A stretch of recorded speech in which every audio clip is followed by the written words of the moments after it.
Sipui. Taarifa imetolewa, hakuna aliyeumia, sio?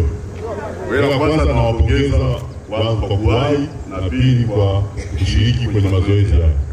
Lakini tatu, nawapongeza, nitambue pia uwepo wa viongozi wa vyombo vyote vya ulinzi na usalama ambao tumefanya nao mazoezi. Tumekuwa tukisema leo ni wiki ya 4 tunafanya mazoezi, ndio? Wiki ya 4 tunafanya mazoezi. Mazoezi yetu ni ya kimkakati, kwa maana kwamba kuimarisha afya, lakini pili kutengeneza umoja miongoni mwetu, tatu kufahamiana na mengineyo. Hiyo namba 4, ndio? Lakini leo nina ujumbe mahususi kwenu. Mnafahamu wote kwamba tarehe 29 Oktoba mwaka huu ni siku ya kufanya, ni siku ya kupiga kura, ni siku ya kupiga kura. Sisi kama vyombo vya ulinzi na usalama, na sisi tunayo haki ya kufanya nini? Ya kupiga kura. Wewe unapoondoka hapa leo, nenda kaandae kitambulisho chako cha kupiga kura. Kila mmoja ni lazima, ni muhimu, atapiga nini? Atapiga kura.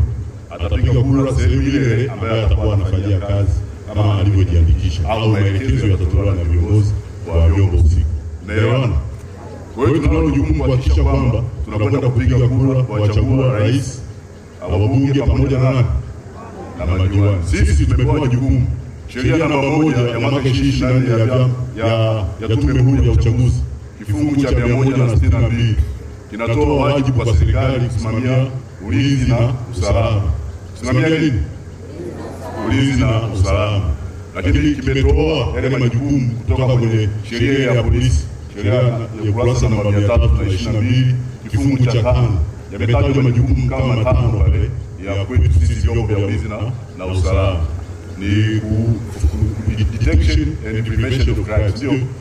Kuzuia, kutanzua na kupambana na uhalifu, kukamata, lakini kulinda mikutano ya kampeni, kulinda wagombeaji wa uchaguzi, kulinda vituo vya kupigia kura.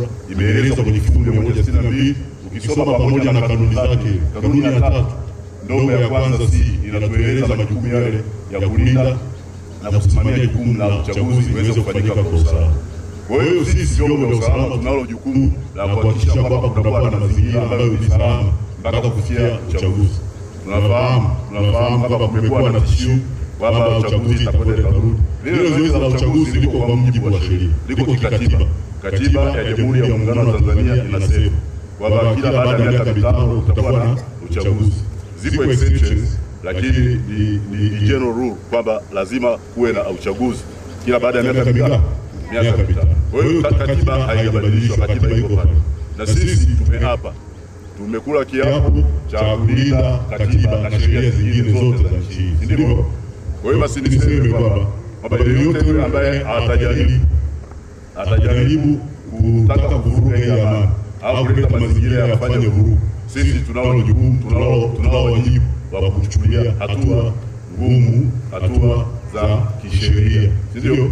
Hatua za kisheria. Na sheria hizo nilizotaja, kifungu namba 5 kinatoa majukumu ya moja kwa moja, kifungu 162 kwenye sheria namba 1 ya mwaka 2024 ya Tume Huru ya Uchaguzi, lakini katiba ya Jamhuri ya Muungano wa Tanzania ambayo kifungu kile kinaanzisha majeshi ya ulinzi na usalama, ibara ya 147 ambayo inaanzisha majeshi imetupa jukumu la kusimamia ulinzi na usalama kwenye mipaka yetu na ndani ya nchi. Sisi kwa hivi tulivyo tumesema sisi ni wamoja. Hizi ni vitu ambazo za rangi tofauti, kila mmoja ana jukumu lake. Ukisoma ile theory ya structure functionalism, kwamba the system is made up of a lot of structures, and kila structure it has a function to serve in the system. Pale unaposema ile function unapata equilibrium, lakini ukidisturb system moja unapata imbalance ya system, sivyo? Kwa hiyo sisi ni structures katika the whole system, na kila structure ina function to serve in order to maintain peace in order, sivyo? Kwa hiyo sasa sisi wote tunalo hilo jukumu. Ninachotoa maelekezo ni kwamba unapoona kuna mtu analeta uvunjifu wa amani, umepata taarifa kwamba mtu anataka kuleta uvunjifu wa amani, unapaswa uchukue hatua, na hatua zenyewe ni za kisheria, ikiwa ni pamoja na kumkamata na kumfikisha sehemu salama. Sehemu salama ni kwenye vituo vya polisi, ndiko ambako wana jukumu la kisheria la kutekeleza mtu ambaye anavunja sheria ndani ya mipaka ya nchi yetu. Naeleweka? Kwa hiyo nisisitize sasa kwamba kila askari ambaye amehudhuria analo hilo jukumu. Ni jukumu ambalo linatokana na kazi yetu. Kama unapokuwa unaajiriwa pale, unapokula kiapo pale, unapewa hili jukumu la kusimamia ulinzi na usalama. Lakini nifikishe ujumbe kwa wananchi kwamba wasiwe na hofu, wasiogope. Hayo maneno ya kwenye mitandao huwa haina mipaka. Mtu anaweza akaongea hata akiwa New Zealand. Lakini kwa Tanzania sisi hatuna katazo lolote la kushiriki uchaguzi. Maandamano yanayozungumzwa ni haramu na hayajakubalika kisheria.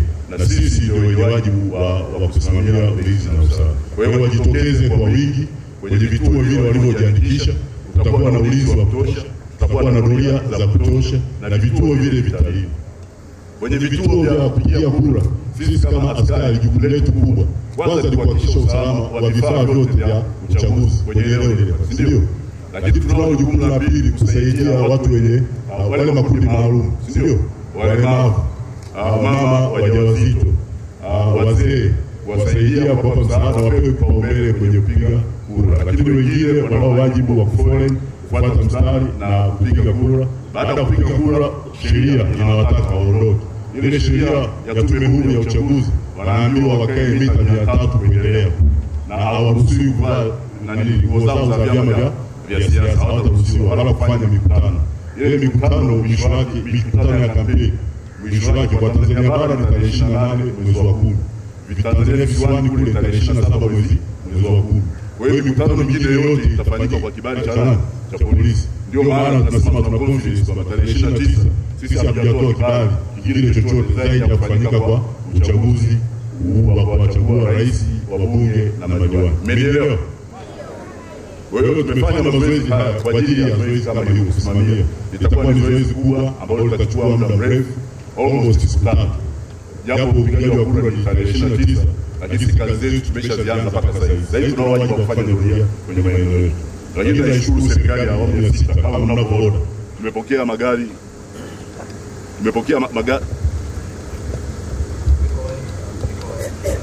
magari kama nyongeza ya tools au ya nyenzo za kudhibiti hali ya usalama kwenye maeneo yetu. Hizo ni nyenzo za kisasa za kisayansi. Na ndio maana kwamba hatarajii kwamba kuna mtu atapata madhara wakati wa zoezi la uchaguzi. Kwa sababu tuna nyenzo za kisasa kabisa zinatumia sayansi nzuri katika kudhibiti uhalifu. Tutafanya majaribio kidogo kusudi muweze kuona au kusikia nini tunamaanisha baada ya kuwa tumemaliza hii press.